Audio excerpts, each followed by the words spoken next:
تو میں نے اپنے رب سے کبھی سردی نہیں مانگی، اور کبھی برف جمی ہو نا گلیوں میں تو میں نے اپنے رب سے کبھی گرمی نہیں مانگی۔ میں سمجھتا ہوں میرا رب مجھے دیتا ہی وہ ہے جو میرے حق میں بڑا بہتر ہوتا ہے۔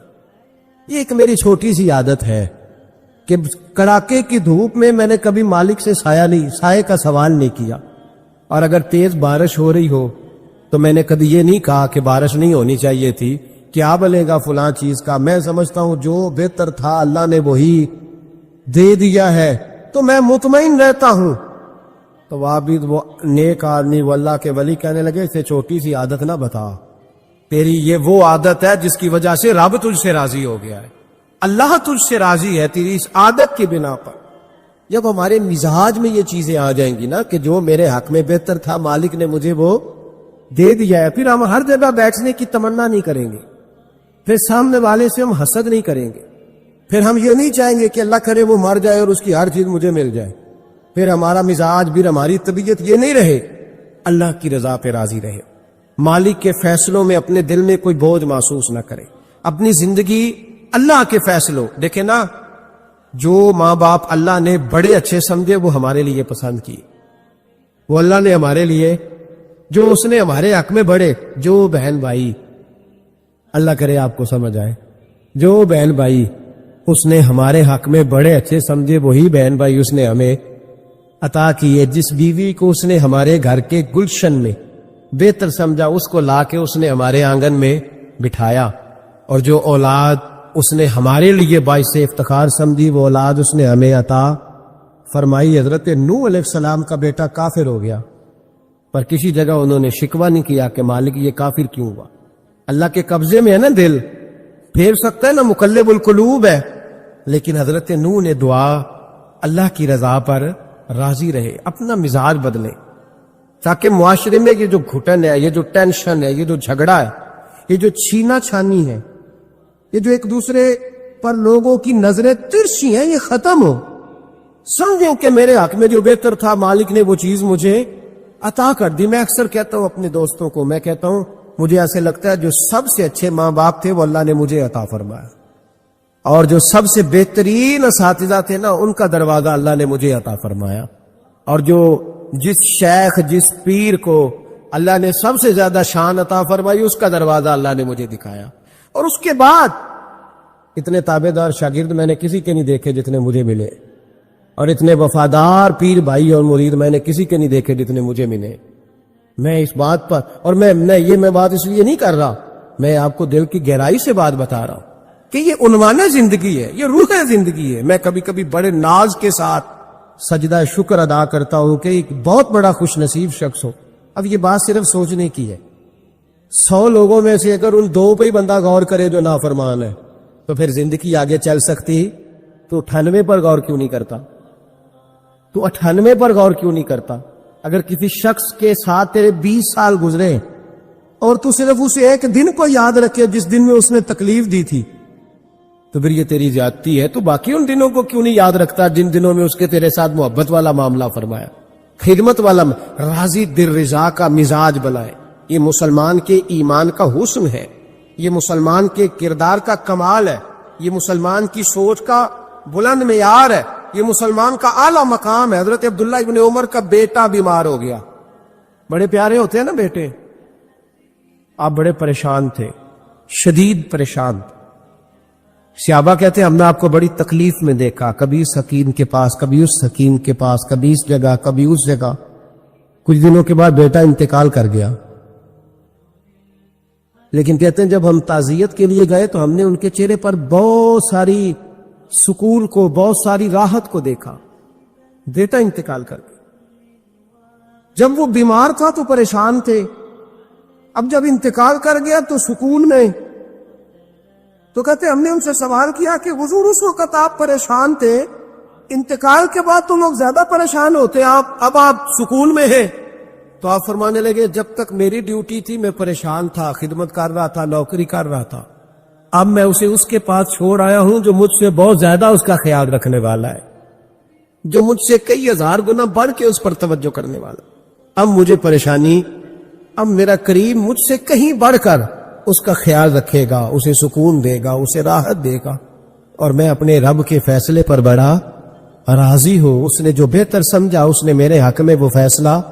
حضرت ابن وقاص رضی اللہ تعالیٰ عنہ بڑے مستجاب الدعوات بزرگ تھے, مستجاب الدعوات. حضرت عبداللہ بن صائب رضی اللہ تعالیٰ عنہ فرماتے میں حج کرنے گیا تو میں طواف وداع کرنے گیا. حج کا آخری رکن ہوتا ہے, پس آتا ہے نا آفاقی حاجی تو طواف وداع کرتا.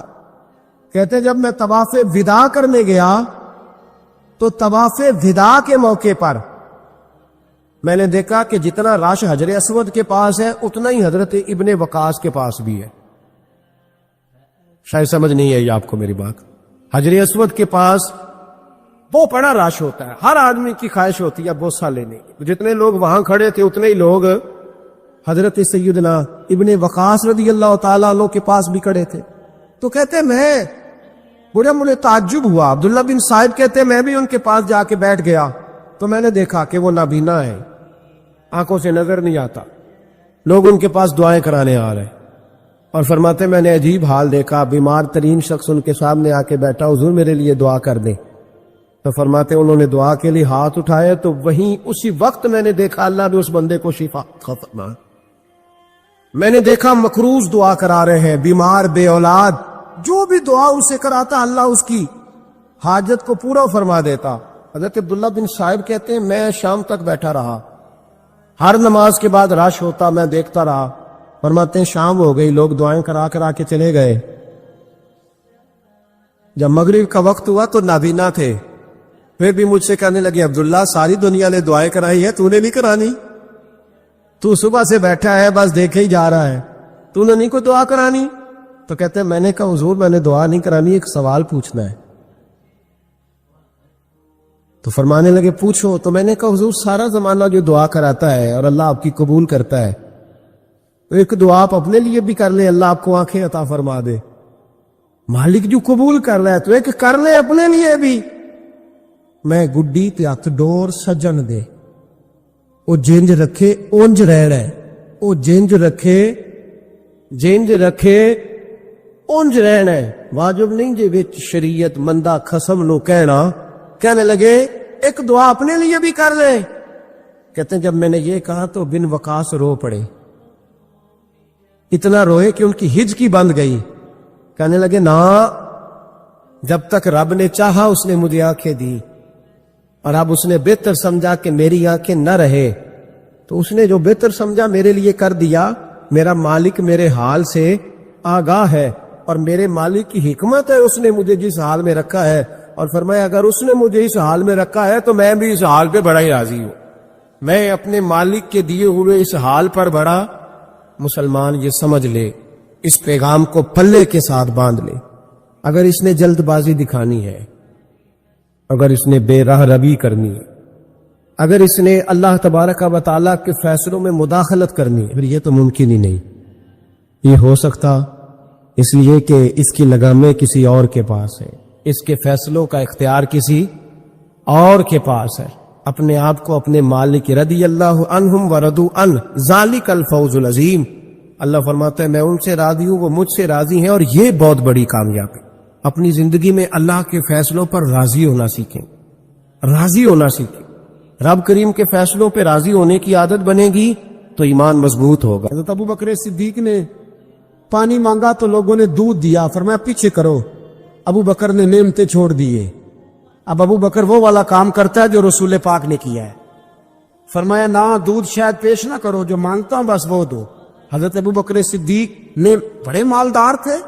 حضرت عمر فاروق رضی اللہ تعالیٰ عنہ کے پاس صحابہ کرام جمع ہو کے آئے, کون سا ایسا شخص ہے جس کی تنخواہ میں اضافہ ہو جائے؟ تو لوگ کہتے ہیں نہیں مجھے نہیں چاہیے. پر ہم نے وہ لوگ دیکھے ہیں, حاجی صادق صاحب کو مسجد والوں نے کہا 1000 روپیہ تنخواہ بڑھانی ہے, تو حاجی صاحب کہنے لگے میرا بڑا سونا گزارا ہوتا ہے, مینوں نہیں بڑھے دے. حضرت سیدنا عمر فاروق رضی اللہ تو صحابہ اکٹھے ہو کے گئے, کہنے لگے عمر حضور کے زمانے میں بظاہر غربت رہی, جناب صدیق اکبر کے زمانے میں غربت, اب تو بڑی ریل پیل ہے, بحرین سے لاکھوں کا مال آتا ہے, آپ کو بڑے بڑے سفیر ملنے آتے ہیں, پر آپ وہی پرانا کرتا اور وہی تامت جو کئی جگہ سے سی آپ نے کئی جگہ سے پھٹی. اور حضرت عمر ایک دن عید کی نماز پڑھانے گئے تھے تو ننگے پیر ہی چلے گئے. لوگوں نے کہا جوتا، فرمایا ٹوٹ گیا تھا یار، پہننے کے قابل نہیں تھا۔ فرمایا ننگے پیر آ گئے ہو، لوگ کیا کہیں گے؟ فرمایا چھوڑو، عمر کے پاؤں ننگے ہیں لیکن عمر کے کردار میں تو کوئی شک نہیں نا، پیر ہی ننگے ہیں نا، کیا ہوا؟ چھوڑو اس بات، کوئی پیار نہیں دنیا داری سے، دولت سے، کوئی چکر ہی نہیں۔ حضرت سیدنا عمر فاروق رضی اللہ تعالیٰ عنہ کو صحابہ نے اکٹھے ہو کے کہا، یہ ہے امت کے بیدار ہونے کے طریقے جو عرض کر رہا ہوں۔ کہا جناب آپ اب بڑا مال غنیمت ہے، اور جس طرح ہر صحابی کا حصہ ہے آپ کا بھی حصہ ہے، تو ایک نیا کرتا ہی ڈال لیں آپ خرید کے۔ اب جب مشورہ ہو گیا صحابہ میں تو کہنے لگے عمر سے بات کون کرے گا؟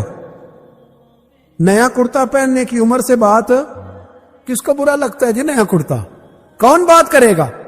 حضرت سیدنا علی المرتضیٰ کا انتخاب ہوا۔ کہنے لگے مولا علی کی بڑی عزت کرتے ہیں، ان سے بڑا پیار کرتے ہیں، ان سے بات کرتے۔ تو حضرت علی کو بلایا گیا، عرض کی حضور مہربانی فرمائیں حضرت عمر سے کہے نئے کرتے کے لیے۔ آپ فرمانے لگے عمر میری بڑی قدر کرتا ہے، بڑی بات سنتا ہے، پر یہ والا کام نہیں میں عمر سے کہہ سکتا، یہ کسی اور سے کہو۔ تو کہنے لگے آپ رہنمائی کر دیں، کس کو کہیں؟ تو جناب علی المرتضیٰ فرمانے لگے اگر حضرت عائشہ صدیقہ سے کہو گے تو عمر فوراً مان جائے گا، وہ مومنوں کی ماں ہے۔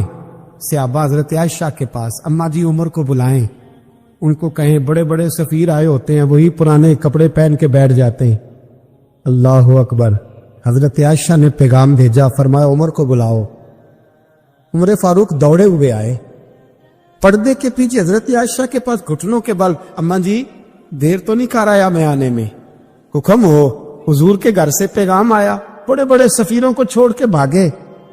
حضرت عائشہ صدیقہ کہنے لگی عمر دیکھو جائز پیسے ہوں تو اسلام اچھے لباس سے منع نہیں کرتا، اب بڑا بڑا مال آیا ہے، اب تیرا بھی حصہ ہے، تو صحابہ کرام کی خواہش ہے کہ نیا کرتا پہن لو، بڑے بڑے سفیر آتے ہیں، حرج بھی کوئی نہیں، جائز بھی ہے، کو منع نہیں۔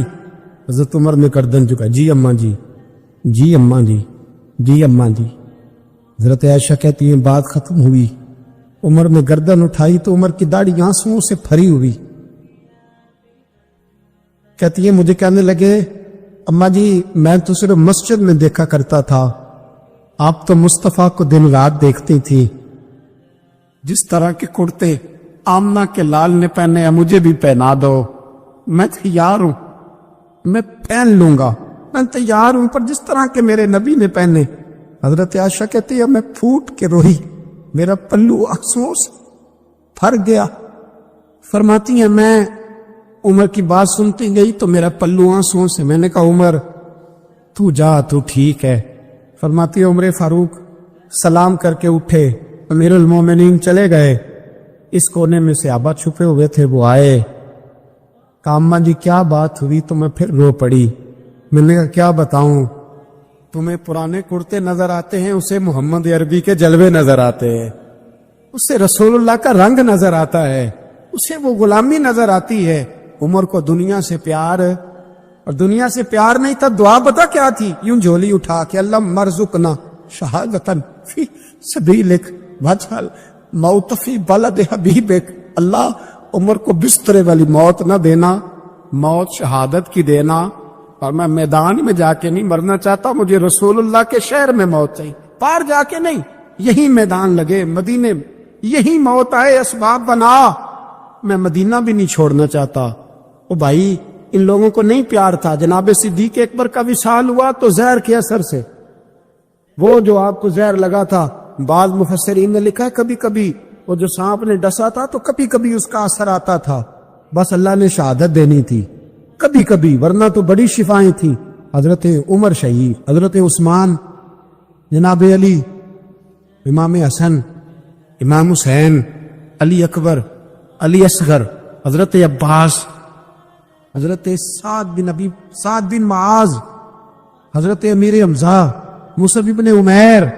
میرے محبوب نے تو لسٹ بنائی شہیدوں کی، لسٹ بنائی شہیدوں کی، شہادت سے پیار کیا رسول اللہ صلی اللہ علیہ وسلم کے غلاموں نے، پیار کیا شہادت سے، اسی لیے تو کافر اٹھ نہیں سکا کہ شہادت سے حضرت سعد بن معاذ رضی اللہ تعالیٰ عنہ کو زخم لگ گیا، جنگ سے زندہ آ گئے لیکن زخم میں رو کے کہنے لگے محبوبہ سارے شہید ہو گئے، میں ایسے ہی رہ گیا۔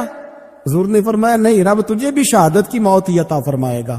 اسی زخم میں پردہ ہو گیا۔